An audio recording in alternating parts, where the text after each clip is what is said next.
Well, you see, I think it's true that every time Buddhism has gone into another culture or a different historical period, it has adapted and changed accordingly. And we see considerable changes. If you take, for example, Japan, Buddhism has changed significantly from what it started out as in India. And this shows that the more that a culture or a historical period is different from that of the original Indian setting, the more some kind of change is likely to take place. I think what is happening in modernity, and I prefer that to saying the West, because I think that's an idea that's past its sell-by date. Yeah. Modernity, which is a global phenomenon, that this modern world is very much, is very different, very, very different from the sort of world in which the Buddha lived, but also in the world in which Buddhism has flourished in Asia up until now. And so that because of this considerable difference in time and place, that will probably require a comparable degree of transformation and change. We look at the world, our worldview is really not very similar anymore to that of the Buddha. When Buddhism went to China, it still preserved much of the Indian worldview as part of Buddhism. I think for many modern people today, ancient Indian cosmology with theories of reincarnation and karma, which are intrinsic to so much of Buddhist culture, are very difficult nowadays to really be able to take literally, at least. So on one level, I think there's bound to be a considerable questioning of the teachings of the Buddha, how they're presented, how they're articulated, how they're framed. And that is going to take place through a dialogue and a conversation between Buddhist traditions and our modern times. And that dialogue is going on now. It'll probably go on for some time into the future. We don't know exactly how long. But on the other hand, I think we can also make the opposite argument, that the core teachings of the Buddha are just as relevant to our situation today as they were 2,500 years ago. So the question really is, as you suggested actually, differentiating what is in a sense universal in the Buddha's teaching, that speaks across cultures, across centuries, to human beings, no matter whether they're modern Americans or ancient Chinese, it doesn't really matter. The basic facts of birth, sickness, aging, death, they haven't changed. And I think the core of the Buddha's message is basically a message as to how do we come to terms with, how do we live a life into which we've been thrown at birth and will be ejected at death. How can we live a rich and flourishing life? Now that has not changed at all. But I feel that for people today, a lot of traditional Buddhist ideas, which may have been very helpful in the past, are probably not so helpful anymore. So it's a question of trying to differentiate the core teachings. And I would boil these down to things like dependent origination, the fourfold task or the Four Noble Truths, the practice of mindful awareness, the cultivation of autonomy in one's practice. These have not changed. So that's what's going on really. It's both, I think, a need for considerable reconstruction of what the Dharma is saying in order to make it accessible to modern people, but being very careful not to lose sight of what is universal and central to Buddhist teaching, which doesn't change over history. Yeah, you have said this process is still starting, so we cannot talk too much, but maybe you can give some more bullet points. Yeah, you were saying maybe karma and reincarnation is something we change a bit in its meaning, or is it so important for us?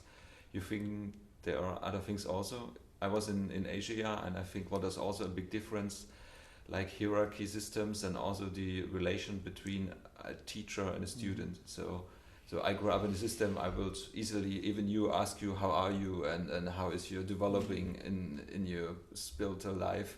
and never a Tibetan monk will ask his lama so freely how you feel or how goes with your practice. Yeah, is this also maybe a change? Yeah, I think that's exactly right. I think there are two levels at which some sort of change is going to take place. One is in the presentation of the core ideas, and the other is in the institutional structures which have to do with authority and power. So if we take, for example, karma and rebirth, I think reincarnation is a very difficult idea today to take seriously, to be quite honest. I really just don't know what it means. Given how we understand the human organism, the functioning of the brain, I see little room for there to be an immaterial consciousness of some kind that will leave the body at death and then cross time and space and then enter into a fertilized ovum somewhere else. I just don't know what that means, really. I can't make sense of that. But the danger is we then throw out the idea of karma. Karma is a very important idea. I see Karma so, yeah. is... Karma, of course, again, we need to take out the mystification. You know, it's my karma man. But to recognize that karma is a central idea in Buddhist ethics. Karma just means action. And the Buddha had a very good analysis of the nature of action. Action is essentially intention. It's what we choose to say and think and do. And not only that, but to pay attention to the consequences of such deeds. Not just in the immediate here and now, although that's part of it, but also to become more conscious of the consequences of our actions as individuals and as communities and societies that will continue after our death.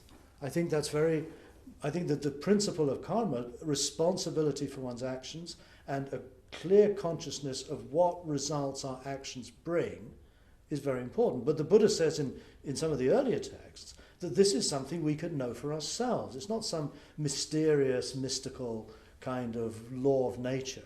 It's actually something we can attend to, we can understand, and we can take responsibility for. So reincarnation we can politely put to one side, but I think we need very much to focus on the ethics that are implied in the Buddhist philosophy of action. Now, in terms of institutional authority, most Buddhist schools are developed according to the social and political assumptions of their respective societies. So when you go to Tibet or Japan, the Buddhist institutions mirror the feudal structures of those societies. So it's very much a top-down. You have the feudal lord or the lama or the roshi, and basically that's where all authority lies, and you have to submit yourself to that authority. That model, frankly, is not going to work in a liberal democracy. Forget it. Or you go to China, you go to Korea, where I lived for many years. There, the monasteries are structured according to a Confucian model. Again, it's very different to the feudal systems in Japan and Tibet, where it's about it's more of an emphasis on living in harmony through your relationships within the community. Again, a very different picture. What's going to happen probably in our culture is that the structures of Buddhist organizations are going to have to become democratized. It's going to give more authority to the individual voices and people within those communities, and there's going to be more of a sense of the responsibility of the Sangha or the community as a whole, rather than projecting all authority onto the teacher. Now, again, this reflects actually what the Buddha originally had in mind. The Buddha did not appoint a successor. He didn't want to have some senior monk in charge of the community. He said several times before he died, "After my death, do not think you will not have a teacher. The Dharma will be your teacher." The Dharma is an impersonal law or body of values and practices that can be used to govern the life of the community. Now, that's the kind of view to which I would like to return. I think it's much more compatible with a democratic, law-based society than the hierarchical models that have come down to us through the Asian tradition. I can imagine that you have friends also in different Buddhist orthodoxy traditions. What are the reactions to what you do and what you teach? I can imagine both directions, that you say, Stephen, it's good that you swim up a little bit our old books, or that they see you as a heretic? Both. Yeah. Some people don't like what I'm doing at all. They think it's untimely, that these developments and changes should occur more organically. They don't deny that things will change, they're not stupid, but they feel that these are things we need to allow to take their own time. Others feel that some of the criticisms I make of Buddhism are legitimate and timely. They think that even though they might not agree with what I say, they see that what I'm doing as an integral part of Buddhism finding its feet in our new society. And I think it's healthy, frankly, that we have a Buddhist community in the West that includes both people who are primarily concerned with conserving and preserving the traditions. I think that's important. I also think it's equally important that we have voices that are critical and reflective and seek to find new forms and new language in which to articulate these things. A healthy community is one in which there is a dialogue, a tension between conservatives and liberals, if you put it in modern political language. And I see that in the Buddhist world in the West. I think that's a good thing. I think it's very important that we have these different poles represented. In the long term, what will emerge will come out of all of these forces together, and how that will play out, we don't know. Yeah. In this retreat, you were saying you do also a little bit research on how Buddhism came to the West. Mm-hmm. Yeah. And from my view, there's an interesting fact in history what is a little bit undisplayed or not really spoken about, that in my view, maybe I'm totally wrong, LSD was a not totally unimportant thing. So that the hippies in the 50s was taking LSD, was making experience that in the Western world nobody could talk with them simply. And then you meet guys like Lama Yeshe in Kopan, and Lama Yeshe starts to learn English and say, yeah guys, we have an idea about demons and about feelings of you are wind or you are all of the universe. Maybe you do it not in the right way, but you found answers. So this is my maybe a little private picture. But just now, especially if I talk with people in the spiritual scene in the West, we see drugs as drugs and not as holy medicine, like in South America. It's 5,000 years. Yeah. And what you found in your research, so how important is this aspect of history? I think the whole counterculture of the 1960s was a crucial turning point in our own society, from being pretty much only Eurocentric, only concerned with Europe and European history and Christianity and Judaism and so on. In the 60s, there was a moment of liberation, and that liberation was in part brought about by the experimentation with psychotropic drugs, LSD, mescaline, peyote, marijuana, and so on. People began to realize that the consciousness that they'd been brought up with in their society was only a relatively small part of what consciousness could potentially be. And I think the movement of the psychedelics and so on was for many of us, including myself. I took a lot of psychedelics, and most of my peers, who are now Buddhist teachers, came from a similar background. We cannot deny the importance, I think, of those experiences bringing us in, or giving us the courage to explore other possibilities of consciousness. And this is sometimes nowadays sort of regarded as a bit embarrassing for some people. Buddhists are nervous about being identified with the drug culture. But as you say, in Mexico, South America, and elsewhere, these kinds of entheogens is another word that's used, are utilized in very much religious, sacred spaces as an integral part of a spiritual practice. And whether or not these will be further developed in our culture or in association with Buddhism, I don't know. But I think we need to have an open mind towards these things. We must be careful not to demonize any substance as somehow drugs and they're bad. This is very simplistic and very naive, and fails to actually understand the ways in which these substances have been used. So I've got a very liberal attitude towards these things, and I would not even, I would, be quite open to someone, participating, say, in an ayahuasca ceremony or something, as a means to really get another take on what their life is about. Of course, there are dangers, but I think, again, that's because the context in the West doesn't provide the safety in which these kinds of experiences can be had. So that's kind of my view on that. But again, we must be careful also to see that the psychedelics are part of the 60s counterculture. They're not operating independently.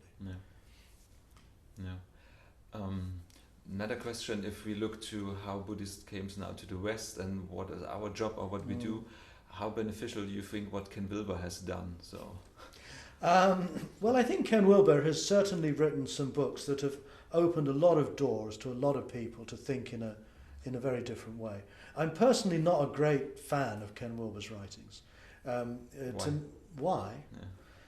I think he's trying to do something that's no longer possible. I think he's trying to do what Hegel tried to do in the 19th century. He's trying to come up with a complete totalizing picture of how reality works.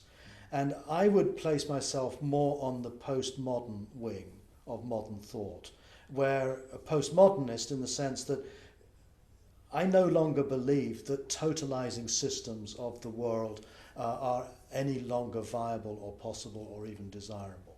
I don't think the attempt to try to construct an all-explaining system is within our reach anymore. I think it's a project of the 19th century.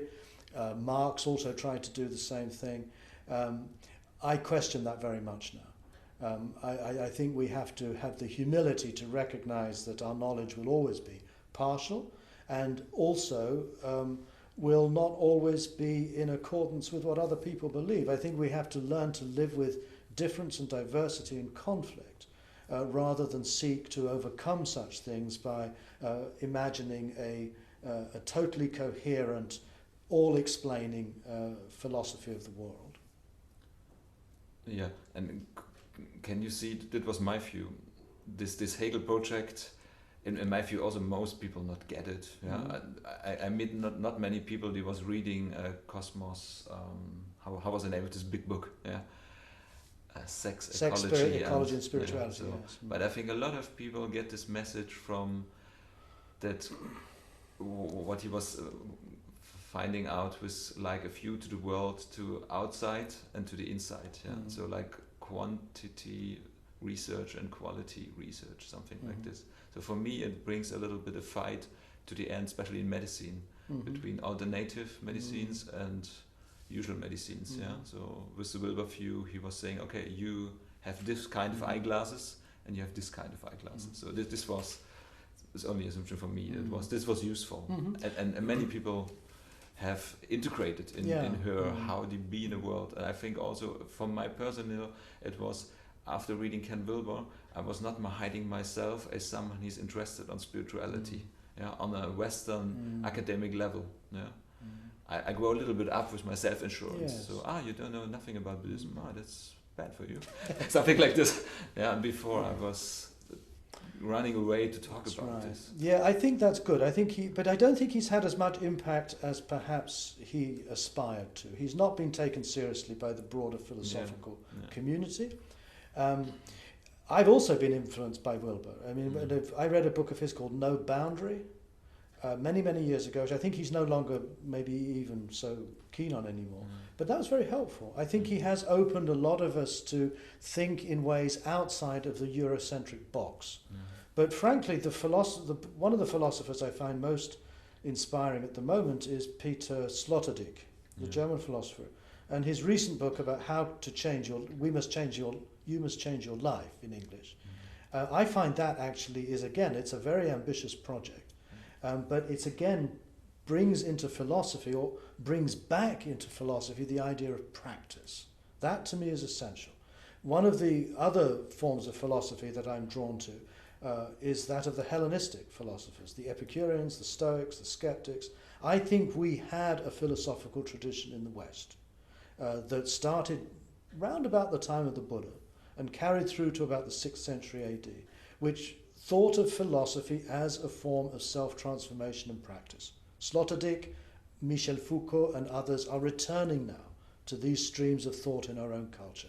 And I see that there's a rich potential to understand early Buddhism in particular as a kind of, as having many, many resemblances and parallels to the Hellenistic tradition. The Hellenistic tradition was stamped out by the Christian Church in the 7th, 8th centuries AD.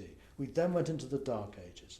And I think it's time now to be able to recover our own philosophical traditions of practice and bring into that the rich practice traditions that we find in Asia, not just Buddhism, but Taoism, Hinduism, and other traditions, which have never made this split between philosophy as thinking and philosophy as practice. That to me is more urgent. And if Wilber, as I think he has contributed to that, because Wilber too is a practitioner. He's not just a thinker. And that I think possibly might be his great legacy, as helping to bring back practice into philosophy. That to me is crucial. Very interesting topics, but unfortunately we have not that much time. So to the last, I would ask you to this book you're just writing on. So yeah, that's a very good question. Give us a little bit in first view what it is and okay. how we can expect to, it's possible to get it. To get it. Well, I've spent the last few years writing a book which is now called After Buddhism, and it will be published by Yale University Press, so it's a scholarly book for a change. It'll appear in America in October, and in Europe it'll be published, or in English, in London in January next year. And this is a book that tries to bring together all the different threads that I've explored in my writing for the last 30 years and try to create a kind of synthesis of ideas that is very much founded on the early Pali texts, although I also refer to Nagarjuna and Shantideva and so on, and quite a lot also to Zen. But at the same time, it interweaves a study of the historical Buddha and trying to understand who this man was as a figure of his time in 5th century BC India. So it's a two-pronged project to recover what might have been original in his early teaching and to see that early teaching embedded in the social relations, in the economic, religious life of India at his period. It's going to be a thick book, about 400 pages. It's not that difficult to read, although some of it is a bit technical. But I'm quite happy with it, but also, as many authors are, nervous about it as well. I'm sure it can be improved. I suspect there are mistakes, but I feel in some ways it's the book to which all of my other writing has been moving towards. Why after Buddhism? You think it will die or? No, after Buddhism it's part of a genre.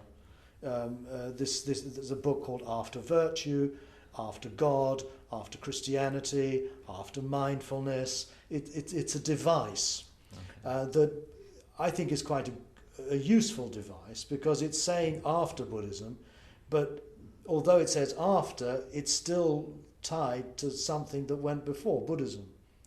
So there's a tension in that concept. I'm trying to see what might follow from traditional Buddhism as we know it now, but at the same time acknowledge that what I'm doing is rooted in that tradition. Okay, so thanks for... Thank you, Joe. It's been a great pleasure talking to you. Thank you. Bye. Good. Okay, let's go. Good. Good timing.